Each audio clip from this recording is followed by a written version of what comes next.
कृपा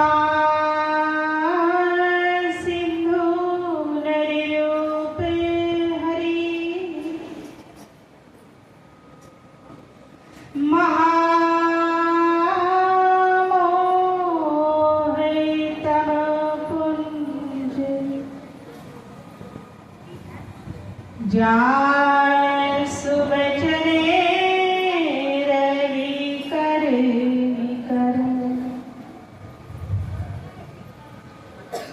तेरी सत्ता के बिना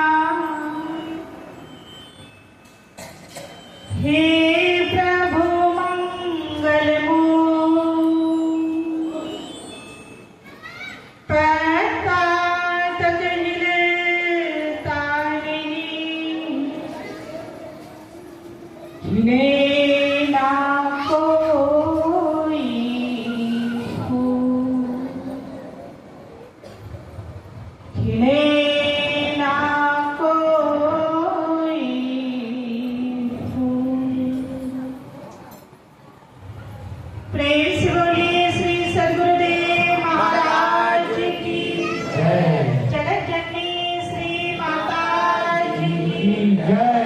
कृष्ण कन्हैया लाल की जय।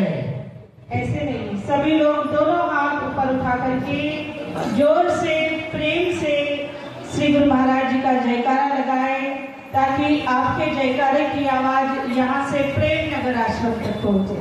प्रेम से बोलिए श्री सद्गुरुदेव महाराज की जय। नंद भगवान की जय। कृष्ण कन्हैया की जय। श्री महापुरुषों की जय। धर्म की जय। सनातन धर्म की जय। उपस्थित प्रेमी सज्जनों, प्यारी माताएं बहनों, आज हम सब यहाँ हमारे प्यारे, हमारे भगवान, हमारे इष्ट, हमारे मसीहा, हम सब की पालना करने वाले, हम सब का उद्धार करने वाले, हम सभी भक्तों को भवसागर से पार ले जाने वाले ऐसे हमारे भगवान श्री गुरु महाराज जी का पावन जन्मोत्सव मनाने के लिए हम सब यहाँ एकत्रित हुए हैं।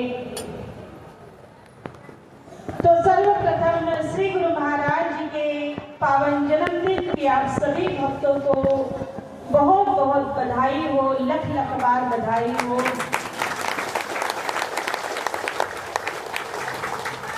और हम गुरु महाराज जी को और तो क्या थे, क्योंकि देने वाले दाता तो वही थे,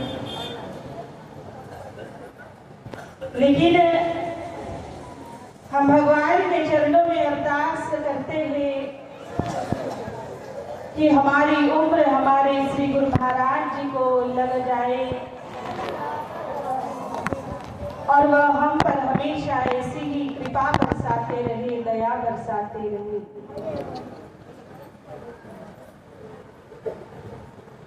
हम सब का बड़ा सौभाग्य है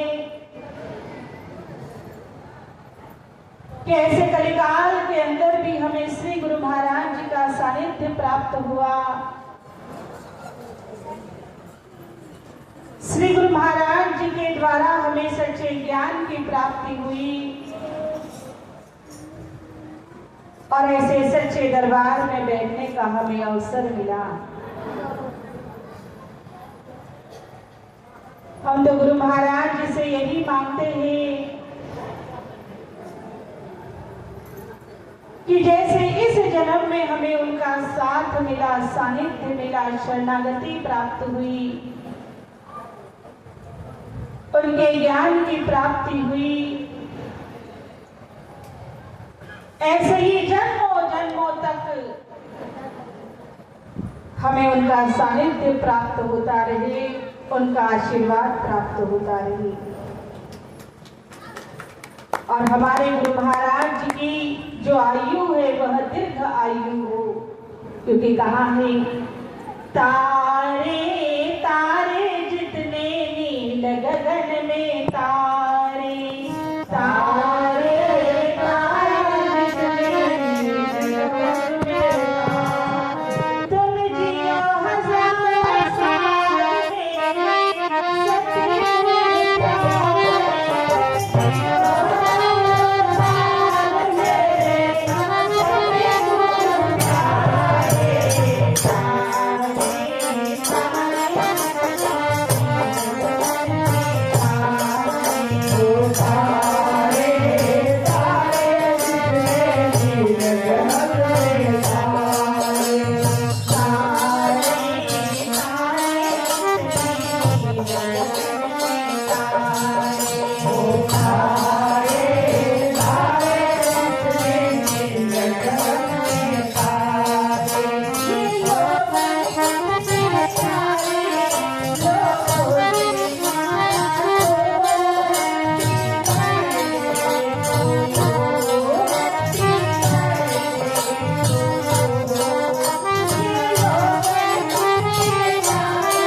नील गगन में इस आसमान में जितने सितारे हैं उतने वर्ष हमारे गुरु महाराज जी संसार के अंदर उनकी उम्र हो और वह इसी तरह सत्य ज्ञान और धर्म की क्या करते रहे, स्थापना करते रहे।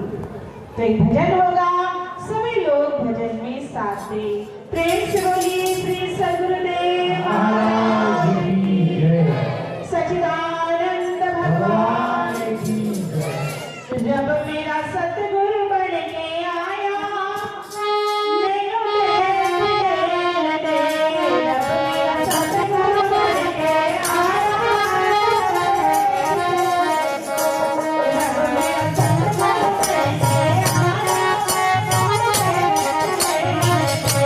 Oh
की जय। हम थोड़ा सा सत्संग सुना ले, बाद में बधाई होगी, बाद में सभी लोग उठ करके नाचिएगा। उससे पहले थोड़ा सत्संग हो जाए।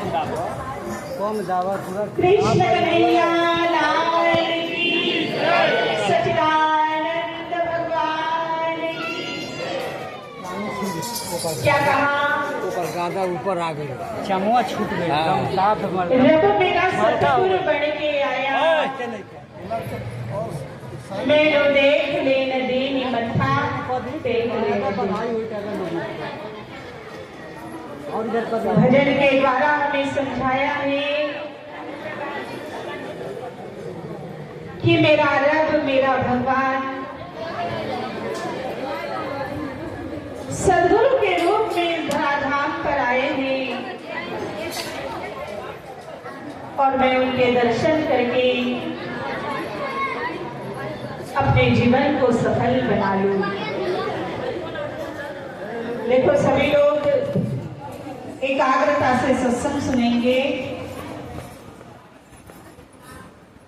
तो हमारे शास्त्रों में लिखा हुआ है कि भगवान के 2 अवतार होते हैं।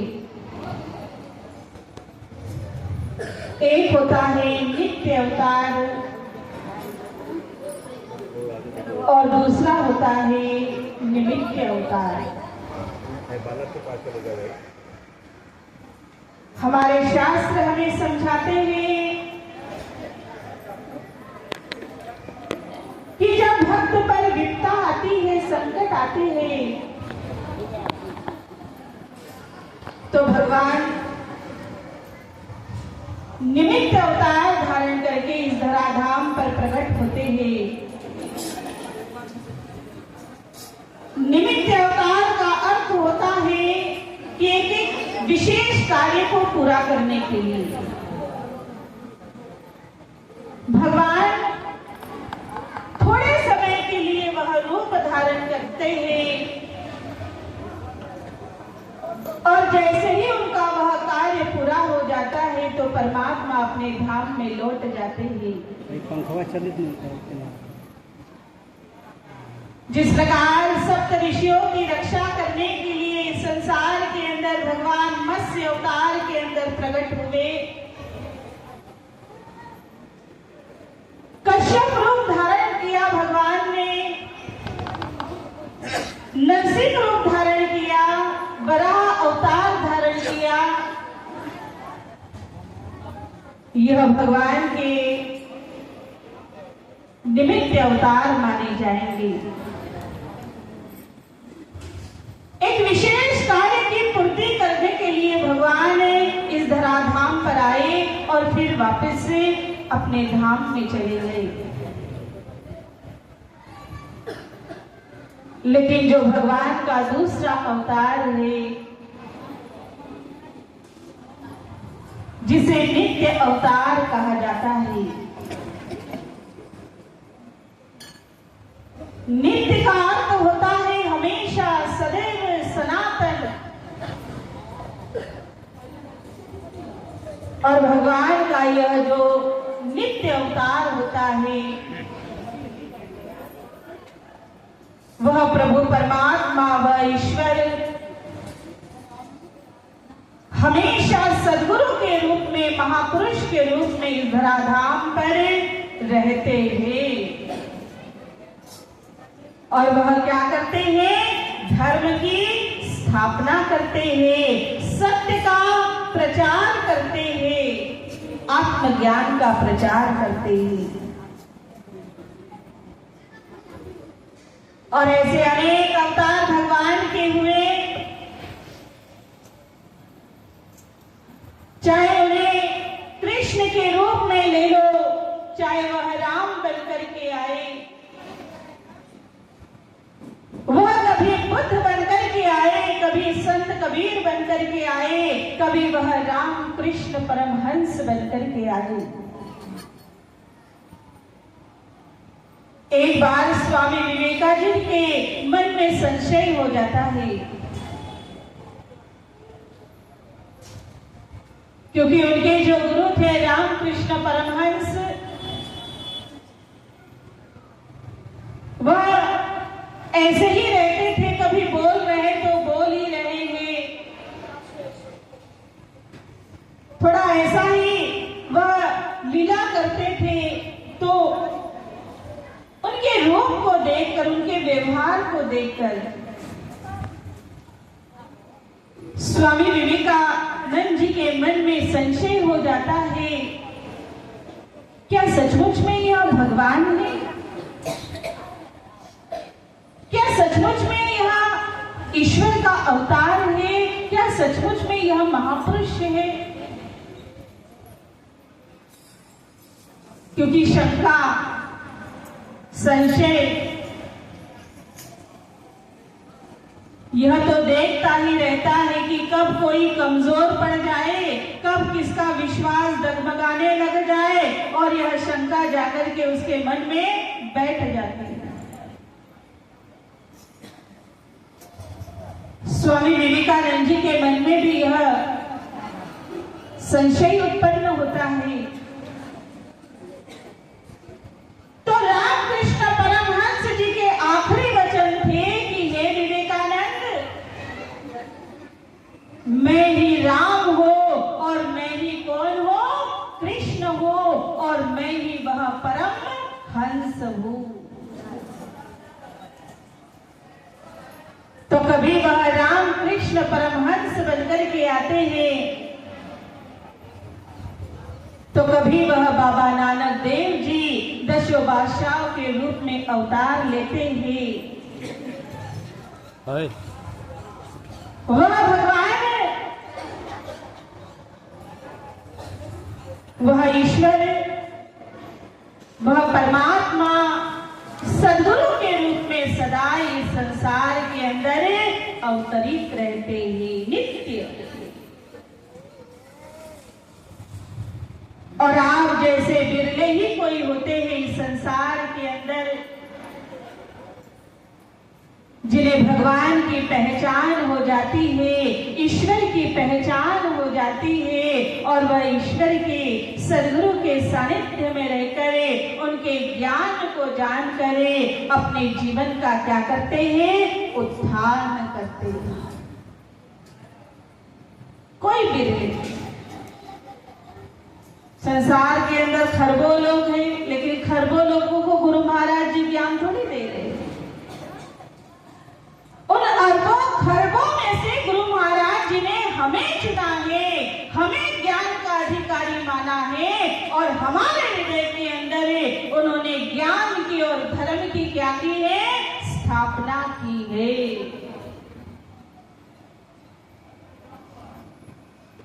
और ऐसे श्री गुरु महाराज जी के हमें नित्य निरंतर दर्शन करने चाहिए।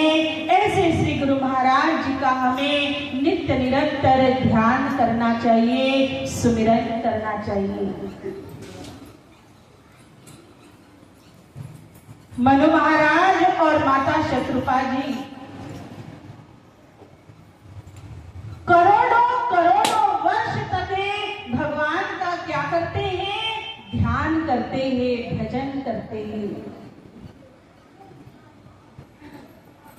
और भगवान जब उनके तपस्या से, उनके ध्यान और भजन से, उनकी लगन से प्रसन्न हो गए, तो आकाशवाणी हुई। क्या हुई? क्या हुई? आकाशवाणी हुई कि हे मनु और शत्रुपा, आपने मेरा इतना भजन किया है, इतनी साधना की है, मैं आप पर अत्यंत प्रसन्न हूं, कुछ वरदान मांगो। तब मनु महाराज कहते हैं कि हे परमात्मा, सबसे पहले अगर आप हमारी इच्छा पूछ रहे हो, तो वरदान से पहले हमें क्या चाहिए? हमें आपके दर्शन चाहिए। जो स्वरूप बसे शिव मन माही, और यही कारण मुनि जतन कराए। हे परमात्मा, जो स्वरूप भगवान शिव जी के मन रूपी मान सरोवर में बसता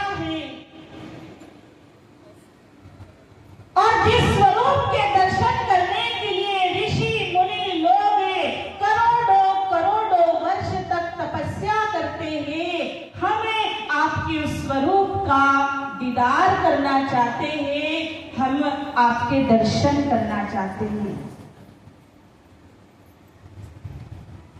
जिस रूप की महिमा सदग्रंथों के अंदर गाई है, ऐसे रूप में आप हमें क्या दीजिए? दर्शन दीजिए। तब भगवान वहां हंस के रूप में प्रकट होते हैं और मनु महाराज जी और माता शत्रुपा जी वह परमात्मा का दर्शन करके अपने आप को धन्य धन्य मानते हैं और पुनः भगवान कहते हैं कि वरदान मांगिए, क्योंकि भगवान तो देने वाले हैं।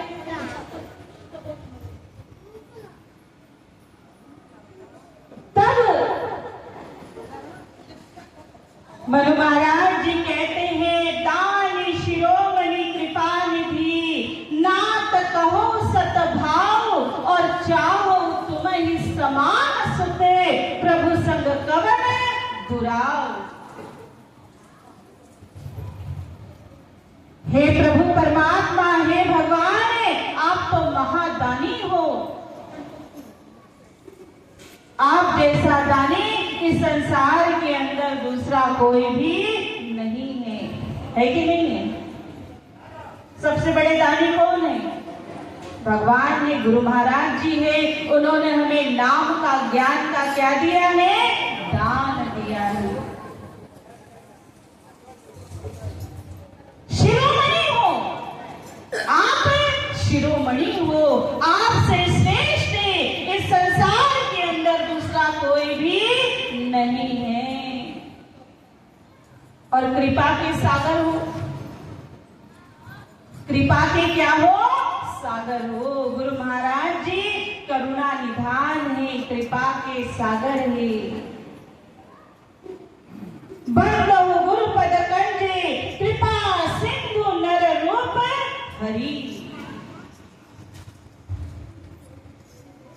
संत तुलसीदास जी क्या लिखते हैं कि मैं अपने श्री गुरु महाराज जी के चरणों में वंदन करता हूँ, नमन करता हूँ, प्रणाम करता हूँ, जो कृपा के सिंधु है, कृपा के सागर है।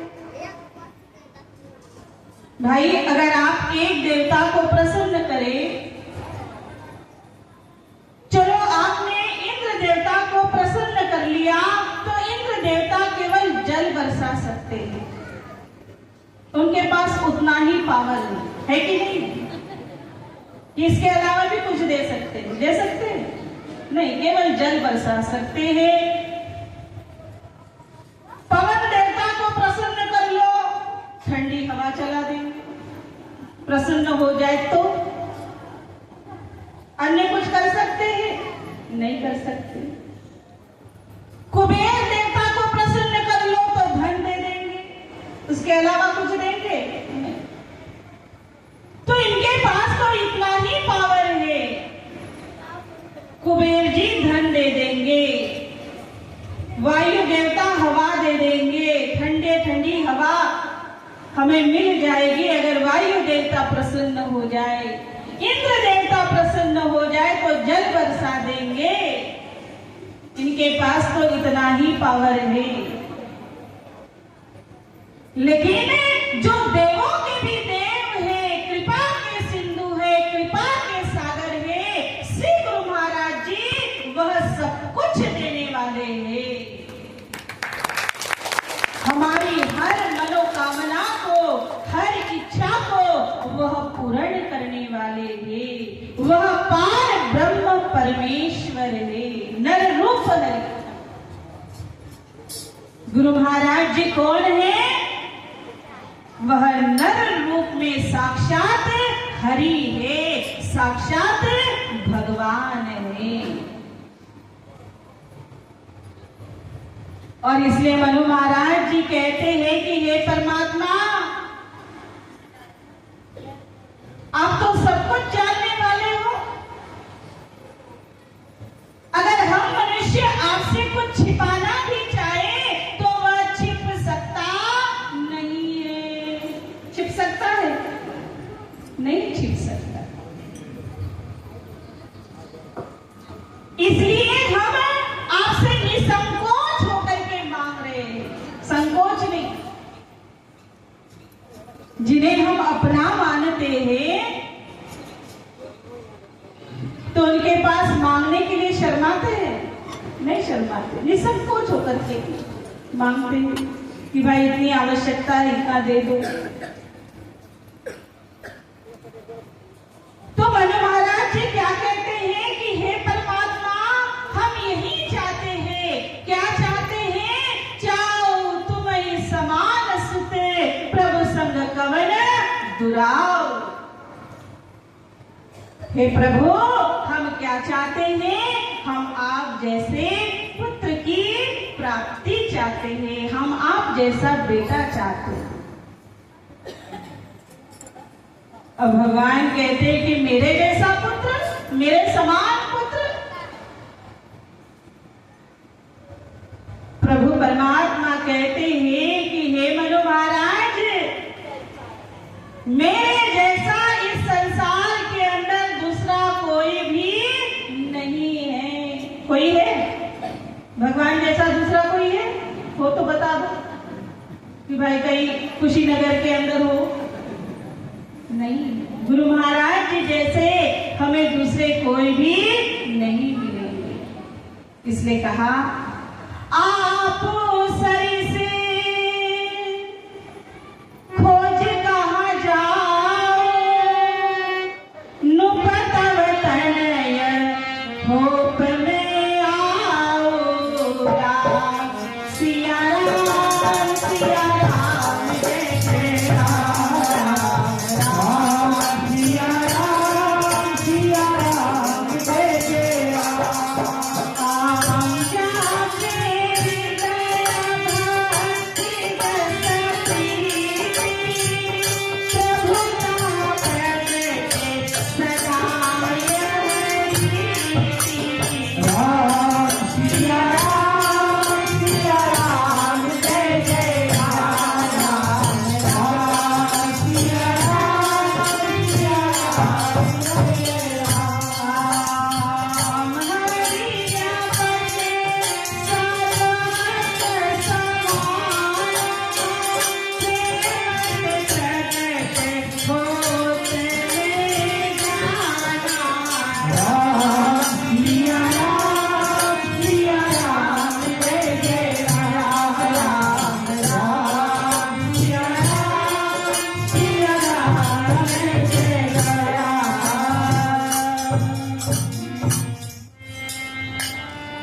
भगवान क्या कहते हैं कि हे मनु महाराज, आप सरिस खोज कहाँ जाओ। जब मेरे समान इस अखिल ब्रह्मांड में दूसरा कोई है ही नहीं, तो मैं अपने समान दूसरा ढूंढने के लिए कहाँ जाऊं।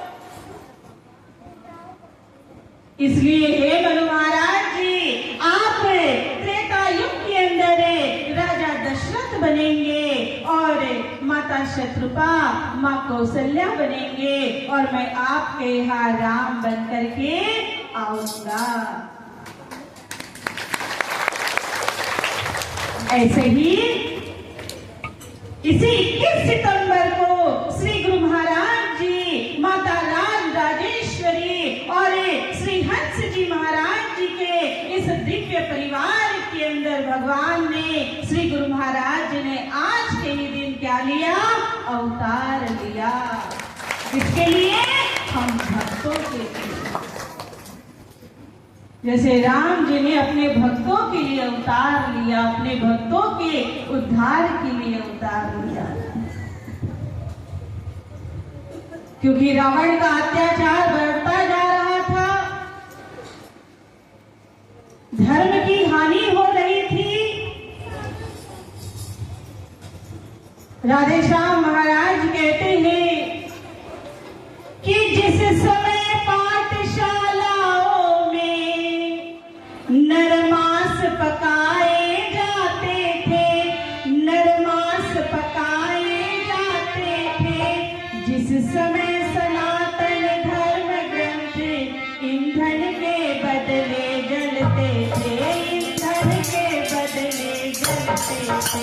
जिस समय देव कन्याओं पर निशंक हथौड़े चलते थे, निशंक हथौड़े चलते, जिस समय पूज्य विद्वानों के मस्तक ठुकराए जाते थे, मस्तक ठुकराए जाते थे।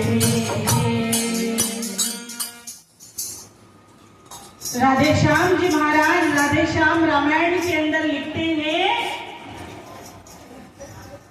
कि जब रावण का अत्याचार बढ़ता चला जा रहा था, चारों ओर त्राहिमाम त्राहिमाम हो रही थी, जिस समय पाठशालाओं में नरमांस पकाए जाते थे, हमारे ऋषि मुनि साधु संत जब विश्व की शांति के लिए बड़े बड़े यज्ञ करते थे, तो वहां पे दानव लोग क्या करते थे? रक्त की वर्षा कर देते थे,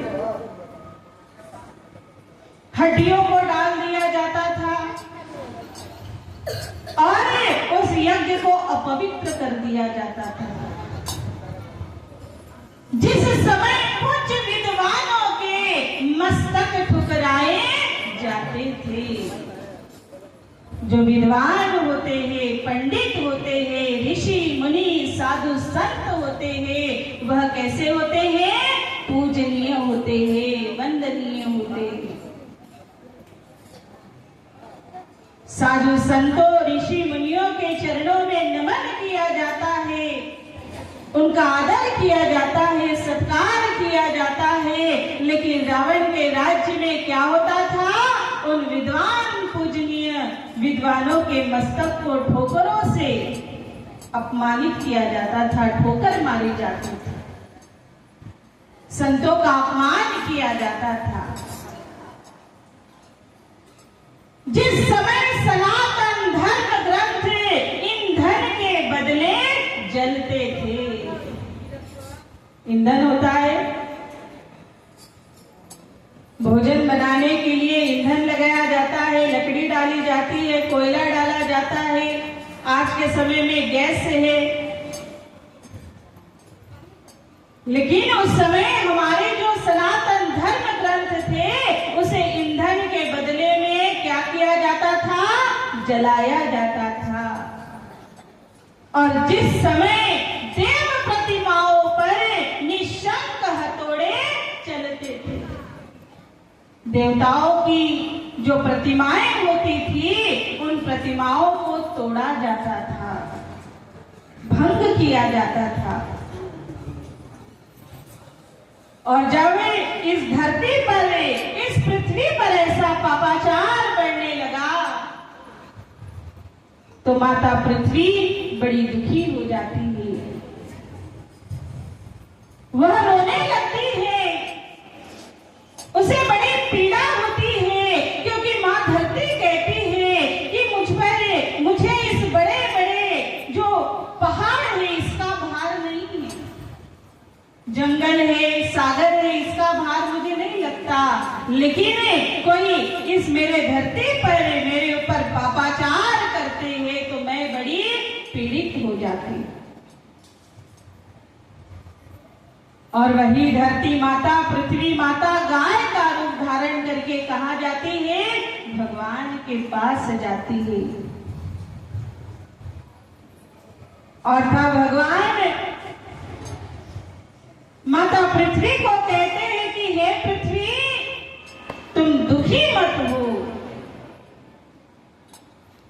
पृथ्वी मेरी प्यारी पृथ्वी, मैं तेरा ताप मिटाऊंगा, मैं तेरा ताप मिटाऊंगा, दशरथ के यहाँ राम बनकर मैं शीघ्र अवध में आऊंगा, मैं शीघ्र अवध में आऊंगा।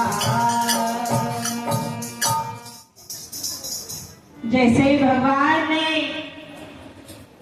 माता पृथ्वी को रोते हुए देखा, दुखी देखा, अपने भक्तों को द्रवित होते हुए देखा, तो भगवान वचन देते हैं, पृथ्वी मेरी प्यारी पृथ्वी, मैं तेरा तापे मिटाऊंगा। क्योंकि भगवान परम दयालु है, वह अपने भक्तों के कष्टों को, अपने भक्तों के दुखों को क्या कर देते हैं? दूर कर देते हैं, समाप्त कर देते हैं। और इसलिए भगवान वचन देते हैं कि हे मेरी प्यारी पृथ्वी, मैं दशरथ के यहाँ आऊंगा। और क्या बन करके आऊंगा? राम बन करके आऊंगा। मैं शीघ्र अवध में आता हूं। और जैसे ही भगवान की मुखारबिंद से वचन निकले, क्योंकि महापुरुषों के जो वचन होते हैं, महापुरुषों की जो वाणी होती है, वह मिथ्या जाति नहीं है, वह कभी मिथ्या नहीं होती। और जैसे ही महापुरुषों के भगवान के मुखारबिंद से ऐसे वचन निकलते हैं, तो सारे देवी देवता, धरती माता, ब्रह्मा और भगवान शिव क्या हो गए? प्रसन्न हो गए।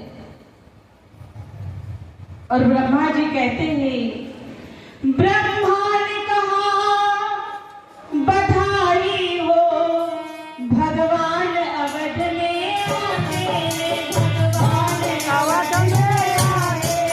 ब्रह्मा ने कहा बधाई हो, भगवान अवध में आते हैं, भगवान अवध में आते हैं। सुर बोले उनकी सेवा को, हम वानर बन कर जाते हैं। सुर बोले उनकी सेवा को, हम वानर बन कर जाते हैं। क्या कहा? ब्रह्मा ने कहा बधाई हो, भगवान अवध में आते हैं। ब्रह्मा जी ने बधाई दी सारे देवी देवताओं को कि बधाई हो, भगवान अवध में आ रहे हैं, हमारे इस उत्तर प्रदेश में आ रहे हैं, ज्यादा दूर थोड़ी। भगवान आए, गुरु महाराज जी भी आए तो कनखल में हरिद्वार के पास ही आए। और पहले तो ये सब एक ही था, उत्तर प्रदेश ही था। तो गुरु महाराज जी भी उत्तर प्रदेश में ही आए, और राम जी भी उत्तर प्रदेश में ही आए, और भगवान श्री कृष्ण जी भी। तो बड़ा पावन और बड़ी पवित्र धरती है यह हमारा उत्तर प्रदेश। और जब भगवान आते हैं, ब्रह्मा जी ने कहा और देवताओं को पता चला कि भगवान आ रहे हैं, तो सुन बोले उनकी सेवा को, हम वानर बनकर जाते हैं। अब भगवान धरती पर अवतार लेकर के आ रहे हैं, तो भगवान की सेवा का अवसर तो सभी को नहीं मिलता है। कुशीनगर के अंदर करोड़ों हजारों लोग रहते होंगे, लाखों लोग रहते होंगे, सभी को तो गुरु महाराज जी का दरबार नहीं मिला, सभी को तो गुरु महाराज जी का ज्ञान नहीं मिला, सभी को सेवा का अवसर नहीं मिला। यह अत्यंत दुर्लभ है। महापुरुष जिन पर कृपा करते हैं, दया करते हैं, उन्हें अपने चरणों से लगा लेते हैं। गुरु महाराज जी तो उस गडरिये के समान होते हैं, जिस प्रकार गडरिया भेड़ बकरी चराता है, अगर उसके पास 100 भेड़ है और एक आध खो जाए तो क्या करता है? 99 को छोड़कर वह एक ही खोज करता है, और तब तक घूमता रहता है जब तक वह एक खोई हुई भेड़ मिल ना जाए। ऐसे ही श्री गुरु महाराज जी है। श्री गुरु महाराज जी का भक्त इस दुनिया के अंदर किसी भी देश में, किसी भी प्रांत में, किसी भी शहर में या किसी भी गांव में, किसी भी घर में हो, गुरु महाराज जी इसको खोज करके ले आते। लाते कि नहीं लाते? हम गुरु महाराज जी को खोजने के लिए थोड़ी गए थे। भाई पहाड़ों में जाकर के तपस्या की थी कि गुरु महाराज जी मिल जाए, की थी? किसने की बता दो, अगर 6 महीने भी की हो, या किसी ने व्रत भी रखा हो 1 आध दिन का कि गुरु महाराज जी मिल जाए? कुछ नहीं किया। गुरु महाराज जी ने ही हमें अपने चरणों से जोड़ा, अपने चरणों से लगाया। बड़ी कृपा उनकी है, बड़ी दया उनकी है, और जो कृपा को, उनकी दया को एक बार समझ जाता है वह भव सागर से, संसार सागर से क्या हो जाता है? पार हो जाता है। तो राम जी की सेवा करने के लिए, भगवान की सेवा करने के लिए जो ऋषि मुनि देवता जो थे वह कौन बनकर के आए? वानर बनकर के आए। कभी ग्वाल बाल बनकर के उन्होंने भगवान की सेवा की। तो हमें भी गुरु महाराज जी की सेवा का अवसर प्राप्त हो रहा है। हमें भी गुरु महाराज जी के दर्शनों का इस कलिकाल के अंदर अवसर प्राप्त हो रहा है। तो हम भी गुरु महाराज जी की क्या करें? अधिक से अधिक सेवा करें। और सेवा से ही भक्त का कल्याण होता है, सेवा से ही भक्त का उद्धार होता है। शिवाजी महाराज थे मराठा साम्राज्य के, वह राजा थे, उन्होंने स्वयं अपने साम्राज्य की स्थापना की। और वही शिवाजी महाराज, उन्हें समर्थ गुरु रामदास स्वामी जी का सानिध्य प्राप्त होता है, उनके द्वारा उन्हें ज्ञान की प्राप्ति होती है। समर्थ रामदास स्वामी एक समय जा रहे थे, तो देखते हैं कि जिस राज्य से वह जा रहे हैं, जिस मार्ग से वह जा रहे हैं, यह तो उनके भक्त का ही राज्य है, उनके भक्त की ही राजधानी है। इस यहीं पर उनका भक्त शिवा रहता है। गुरु महाराज जी ने सोचा कि चलो यहां से जा ही रहा हो तो क्यों ना मैं अपने भक्त शिवा को दर्शन देते हुए जाऊं।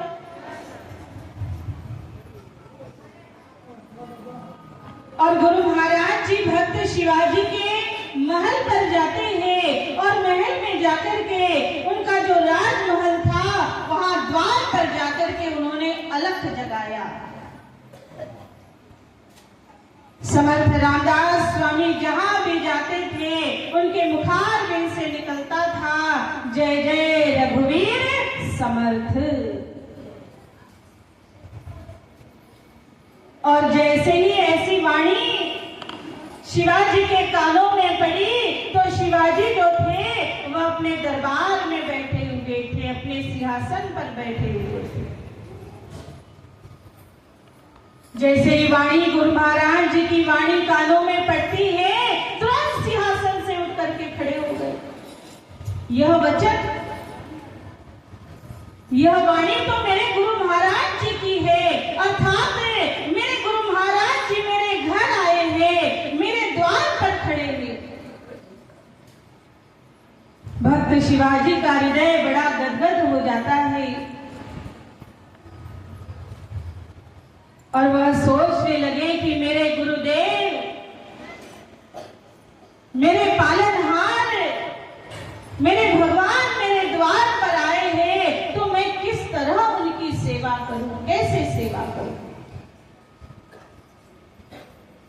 शिवाजी महाराज जी ने सोचा कि मेरे खजाने के अंदर जितने भी रत्न हैं, वह सारे रत्न, हीरे, मोती, माणिक मैं अपने गुरु महाराज जी के चरणों में निछावर कर दूंगा,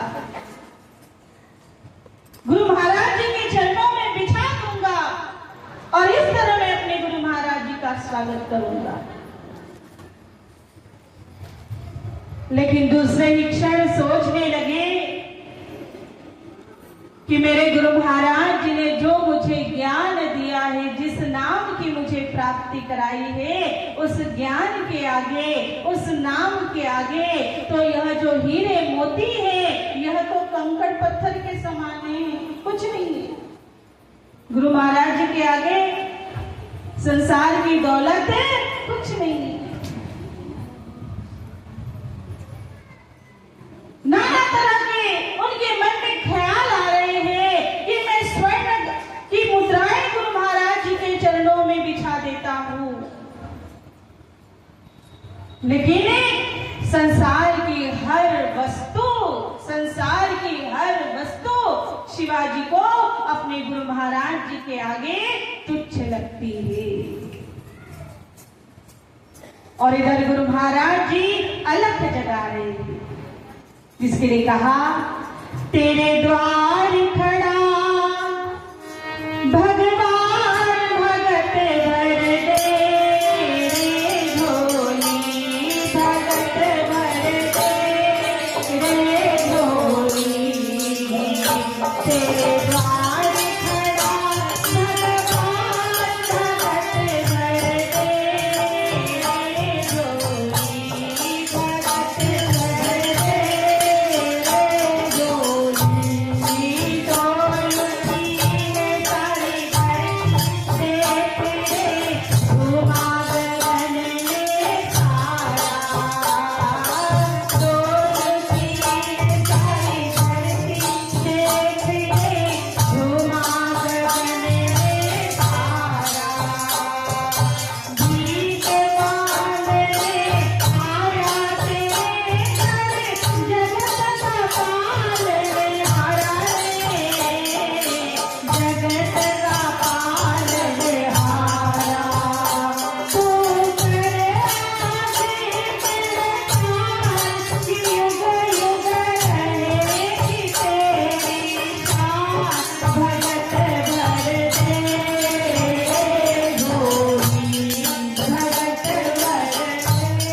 भगत भर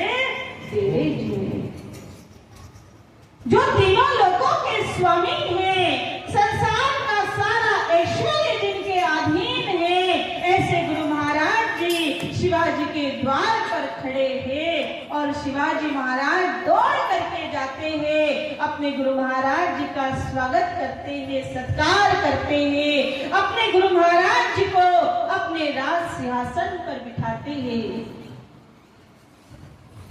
और जब गुरु महाराज जी जाने लगे, तब गुरु महाराज जी को क्या दूं?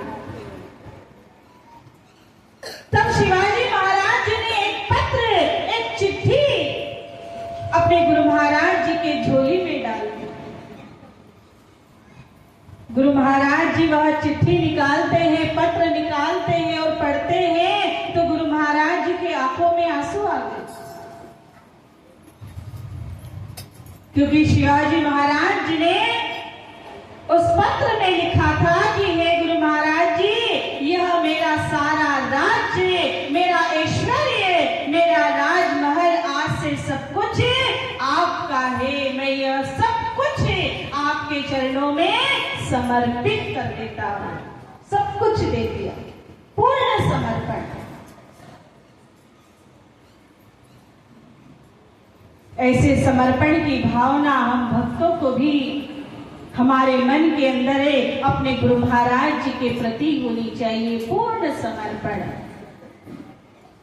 सौंप दो अपने आप को गुरु महाराज जी के चरणों में, अपने जीवन की बागडोर उनके हाथों में दे दो।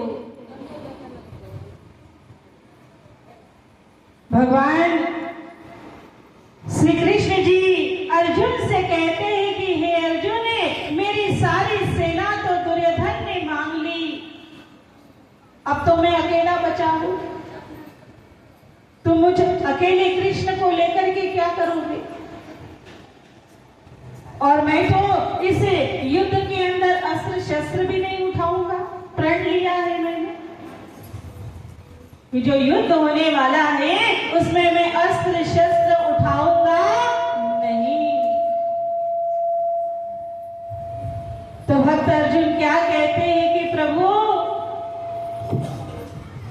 आप जिनके साथ हो फिर दूसरा क्या चाहिए? मुझे आपकी सेना, आपका ऐश्वर्य नहीं चाहिए, बस आप तो मेरे साथी बन जाओ।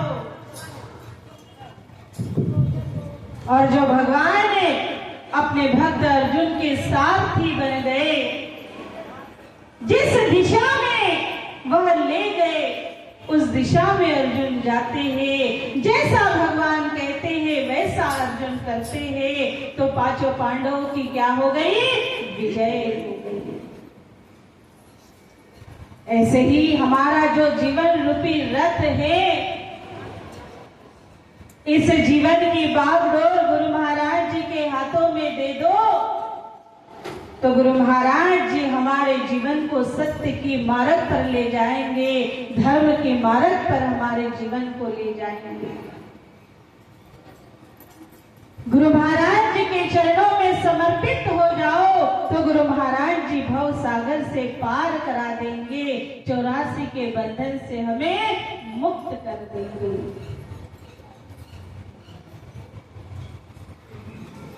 गुरु महाराज जी कहते हैं कि शिवा, जब तुमने अपना सारा राज्य मुझे दे दिया, सारा ऐश्वर्य मेरे चरणों में समर्पित कर दिया, ये राजमहल मेरा हो गया, अब सब कुछ तो मेरा हो गया, तो तुम कहां जाओगे? तुम क्या करोगे? भक्त शिवाजी कहते हैं कि हे गुरु महाराज जी, मुझे तो बस आपके चरणों की सेवा मिल जाए, आपके चरणों की रज मिल जाए, मैं आपके श्री चरणों का नित्य निरंतर दर्शन करता रहूं, इसके अलावा इस दुनिया के अंदर मुझे कुछ भी चाहिए नहीं। और तब गुरु महाराज जी समर्थ रामदास स्वामी अपने भक्त शिवा को कहते हैं कि शिवा देख, तूने अपना सारा राज्य मेरे नाम पर कर दिया है, अब यह राज्य मेरा हो गया है, यह ऐश्वर्य मेरा हो गया है, अब मेरी आज्ञा है कि तुम ही इस राज्य का संचालन करोगे, लेकिन अपना समझ के नहीं। किसका समझ कर? अपने गुरु महाराज जी का समझ कर। और तब भक्त शिवाजी गुरु महाराज जी की आज्ञा को मानते हुए उस राज्य का संचालन करने लगे, देख रेख करने लगे। लेकिन भक्त शिवाजी सोचते हैं कि कभी राज्य चलाते चलाते होता है ना कि मैं ही राजा हूं, मेरे मन में कहीं ऐसा भाव ना आ जाए कि यह मेरा ही है, मैं ही इसका मालिक हूं। कभी ऐसा भाव मन में ना आए, इसलिए शिवाजी ने क्या किया? उनके राज्य की जो पताका थी, अपने राज्य के ऊपर, अपने महल के ऊपर वह भगवा रंग की पताका फहराते हैं, क्योंकि उनके गुरु महाराज जी भगवा वस्त्र धारण करते थे और वह भगवा रंग की पताका को फहरा करके सोचते हैं कि जब जब मैं इस पताका को देखूंगा तो मुझे स्मरण होगा कि यह राज्य शिवा तेरा नहीं है, बल्कि किसका है? तेरे गुरु महाराज जी का है। और इस तरह वह पूर्ण समर्पण से अपने गुरु महाराज जी की क्या करते हैं? सेवा करते हैं। तो हमें भी गुरु महाराज जी ने सब कुछ दिया है। गुरु महाराज जी ने कोई कमी रखी हो तो हाथ खड़ा करो भाई, ये कमी, कोई कमी नहीं रखी। मानव जीवन दिया, ज्ञान दिया, किसी को ज्यादा किसी को थोड़ा कम, लेकिन धन भी दिया। दिया है कि नहीं दिया? नहीं दिया, दिया। भाई किसी के पास ज्यादा जमीन होगी तो किसी के पास थोड़ी होगी, कोई दुकान का मालिक होगा, कोई फैक्ट्री का मालिक होगा, तो कोई मजदूरी करता होगा, लेकिन पेट पालने के लिए कुछ ना कुछ तो दिया ही है ना। नहीं दिया ऐसा तो नहीं। गुरु महाराज जी ने हमें भी सब कुछ दिया है, तो हमें भी अपने गुरु महाराज जी के चरणों में अपना तन मन धन क्या करना चाहिए, समर्पित करना चाहिए। और कुशीनगर वालों के लिए यह बड़े ही सौभाग्य की बात है कि गुरु महाराज जी ने बड़ा सुंदर और बड़ा भव्य नक्शा बना करके भेजा है। आश्रम का निर्माण होना चाहिए कि नहीं होना चाहिए? हाथ खड़ा करो जो चाहते होना चाहिए। हम सबका हाथ देख रहे हैं। चलो सबकी इच्छा है। तो गुरु महाराज जी ने आज्ञा दे दी है, अब हमें गुरु महाराज जी की आज्ञा की क्या करनी है, पालना करनी है। और जल्दी से जल्दी आप सब लोगों को देखकर जो आप धूप में बैठे हैं, ये टेंट लगा है, गर्मी में बैठे, देखकर हमें बड़ी दया आ रही है। और हम गुरु महाराज जी से यही मांग रहे हैं। ऐसे तो जन्मदिन के दिन दिया जाता है, लेकिन हम मांग रहे हैं क्योंकि वो देने वाले और हम मांगने वाले। और हम गुरु महाराज जी से यही मांग रहे हैं कि हम कुशीनगर वालों को गुरु महाराज जी ऐसा आशीर्वाद दे, ऐसा आशीर्वाद दे कि अगले साल जब हम गुरु महाराज जी का जन्मदिन मनाएंगे तो हमारे सर पर क्या हो, छत्र हो, हॉल में जन्मदिन मनाए। कम से कम हॉल तक का निर्माण तो हो ही जाए। और गुरु महाराज जी का आशीर्वाद तो सदाई अपने भक्तों के साथ रहता है। अब कदम तो आपको आगे बढ़ाना है।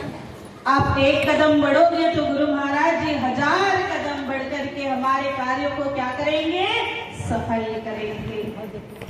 तो बड़ी खुशी की बात है कि आश्रम का नक्शा बनकर के आ गया है। अब जल्दी से जल्दी आप सभी लोग सेवा की भी तैयारी करें, अर्थात सेवा इकट्ठा करो।